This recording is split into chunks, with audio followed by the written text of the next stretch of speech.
ಬಮೂಲ್ ಅಧ್ಯಕ್ಷ ಸ್ಥಾನಕ್ಕೆ ಡಿಕೆ ಸುರೇಶ್ ನಾಮಪತ್ರವನ್ನ ಸಲ್ಲಿಕೆ ಮಾಡಿದ್ದಾರೆ. ಬೆಂಗಳೂರು ಹಾಲು ಒಕ್ಕೂಟ ಕಚೇರಿಯಲ್ಲಿ ನಾಮಿನೇಷನ್ ಸಲ್ಲಿಕೆಯನ್ನ ಮಾಡಿರುವಂತದ್ದು. ಬಮೂಲ್ ಅಧ್ಯಕ್ಷ ಸ್ಥಾನಕ್ಕೆ ಡಿಕೆ ಸುರೇಶ್ ನಾಮಪತ್ರ ಸಲ್ಲಿಕೆಯನ್ನ ಮಾಡಿದ್ದಾರೆ.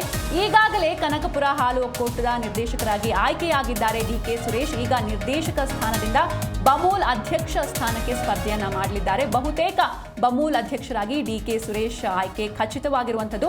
ಬಮೂಲ್ನಲ್ಲಿ ಹೆಚ್ಚು ನಿರ್ದೇಶಕ ಸ್ಥಾನವನ್ನ ಕಾಂಗ್ರೆಸ್ ಹೊಂದಿರುವಂಥದ್ದು.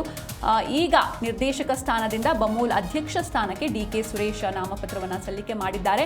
ಬೆಂಗಳೂರು ಹಾಲು ಒಕ್ಕೂಟ ಕಚೇರಿಯಲ್ಲಿ ನಾಮಿನೇಷನ್ ಸಲ್ಲಿಕೆ ಆಗಿರುವಂಥದ್ದು. ಈಗಾಗಲೇ ಕನಕಪುರ ಹಾಲು ಒಕ್ಕೂಟದ ನಿರ್ದೇಶಕರಾಗಿ ಆಯ್ಕೆಯಾಗಿದ್ದಾರೆ ಡಿಕೆ ಸುರೇಶ್. ಈಗ ನಿರ್ದೇಶಕ ಸ್ಥಾನದಿಂದ ಬಮೂಲ್ ಅಧ್ಯಕ್ಷ ಸ್ಥಾನಕ್ಕೆ ಸ್ಪರ್ಧೆಯನ್ನ ಮಾಡಲಿದ್ದಾರೆ. ಬಹುತೇಕ ಬಮೂಲ್ ಅಧ್ಯಕ್ಷರಾಗಿ ಡಿಕೆ ಸುರೇಶ್ ಆಯ್ಕೆ ಖಚಿತ ಎನ್ನುವಂತಿದೆ. ಇನ್ನು ಬಮೂಲ್ನಲ್ಲಿ ಹೆಚ್ಚು ನಿರ್ದೇಶಕ ಸ್ಥಾನವನ್ನ ಕಾಂಗ್ರೆಸ್ ಹೊಂದಿರುವಂಥದ್ದು.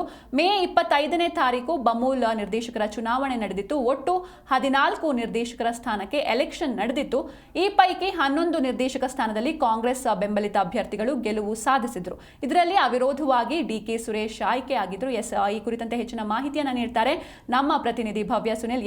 ಭವ್ಯ, ಈಗ ಬಮೂಲ್ ಅಧ್ಯಕ್ಷ ಸ್ಥಾನಕ್ಕೆ ಡಿಕೆ ಸುರೇಶ್ ನಾಮಪತ್ರವನ್ನ ಸಲ್ಲಿಕೆ ಮಾಡಿರುವಂಥದ್ದು. ಈಗಾಗಲೇ ಅವರು ನಿರ್ದೇಶಕರಾಗಿದ್ರು ಕನಕಪುರ ಹಾಲು ಒಕ್ಕೂಟದಲ್ಲಿ. ಈಗ ನಿರ್ದೇಶಕ ಸ್ಥಾನದಿಂದ ಬಮೂಲ್ ಅಧ್ಯಕ್ಷ ಸ್ಥಾನಕ್ಕೆ ಸ್ಪರ್ಧೆಯನ್ನು ಕೂಡ ಮಾಡ್ತಾ ಇದ್ದಾರೆ. ಬಹುತೇಕ ಬಮೂಲ್ ಅಧ್ಯಕ್ಷರಾಗಿ ಡಿಕೆ ಸುರೇಶ್ ಆಯ್ಕೆ ಬಹುತೇಕ ಖಚಿತ ಎನ್ನುವಂತಿದೆ. ಏನಿದೆ ಹೆಚ್ಚಿನ ಡೀಟೇಲ್ಸ್? ಸಿಂಚನ ಮೇ 25ನೇ ತಾರೀಕು ನಡೆದಿದ್ದ ಬಮೂಲ್ ನಿರ್ದೇಶಕರ ಚುನಾವಣೆ. ಒಟ್ಟು 14 ನಿರ್ದೇಶಕರ ಸ್ಥಾನಕ್ಕೆ ಎಲೆಕ್ಷನ್ ಕೂಡ ನಡೆದಿತ್ತು. ಈ ಪೈಕಿ 11 ನಿರ್ದೇಶಕರ ಸ್ಥಾನದಲ್ಲಿ ಹೆಚ್ಚು ಕಾಂಗ್ರೆಸ್ ಬೆಂಬಲಿತ ಅಭ್ಯರ್ಥಿಗಳ ಗೆಲುವು ಕೂಡ ಸಾಧಿಸಿದ್ರು. ಇದರಲ್ಲಿ ಅವಿರೋಧವಾಗಿ ಡಿಕೆ ಸುರೇಶ್ ಅವರು ಕೂಡ ಆಯ್ಕೆಯಾಗಿದ್ರು. ಈಗ ನಿರ್ದೇಶಕ ಸ್ಥಾನದಿಂದ ಬಮೂಲ್ ಅಧ್ಯಕ್ಷ ಸ್ಥಾನಕ್ಕೆ ಸ್ಪರ್ಧೆಯನ್ನ ಮಾಡ್ತಾ ಇರುವಂತದ್ದು.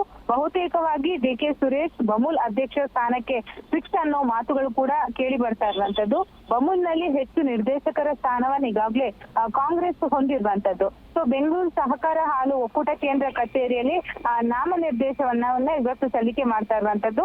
ಈಗಾಗಲೇ ಕನಕಪುರ ತಾಲೂಕು ಹಾಲು ಒಕ್ಕೂಟದ ನಿರ್ದೇಶಕರಾಗಿ ಕೂಡ ಡಿಕೆ ಸುರೇಶ್ ಅವರು ಆಯ್ಕೆಯಾಗಿದ್ರು. ಈಗಾಗಲೇ ಅವರ ಪಕ್ಷದಲ್ಲಿ ಎಲ್ಲರ ಬೆಂಬಲ ಕೂಡ ಅವರಿಗೆ ಇರುವಂತದ್ದು. ಈಗಾಗಲೇ ಅವರು ಸಲ್ಲಿಕೆಯನ್ನ ಕೂಡ ಮಾಡಿರುವಂತದ್ದು ಅವರ ಬೆಂಬಲಿಗರ ಜೊತೆ.